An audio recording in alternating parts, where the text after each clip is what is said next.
তারপর ঘটে অবিশ্বাস্য ঘটনা।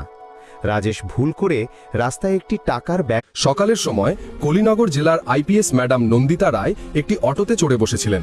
অটো চালকের মোটেও ধারণা ছিল না যে তার অটোতে বসা মহিলা কোনো সাধারণ মহিলা নয়, বরং জেলার আইপিএস ম্যাডাম নন্দিতা রায়। নন্দিতা রায় কালো রঙের শাড়ি পরেছিলেন এবং তাকে দেখে পুরোপুরি একজন সাধারণ মহিলার মতো মনে হচ্ছিল। নন্দিতা রায় তার ছোট বোনের বিয়েতে উপস্থিত থাকার জন্য ছুটি নিয়ে অটোতে করে বাড়ি যাচ্ছিলেন। অটো চালানোর সময় চালক নন্দিতাকে বললেন, ম্যাডাম, আপনার জন্য আমি এই রাস্তা দিয়ে যাচ্ছি, কিন্তু এই রাস্তায় হয়তো পুলিশ থাকতে পারে। আমাদের জেলার যে ইন্সপেক্টর আছেন তিনি অটোর চালান কোনো কারণ ছাড়াই কাটেন এবং টাকা লুট করেন। জানি না আমার ভাগ্যে কি লেখা আছে, ঈশ্বর করুন এই সময় পুলিশ না থাকে।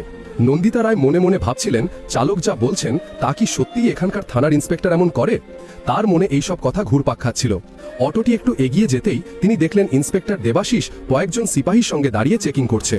অটোটি তাদের সামনে আসতেই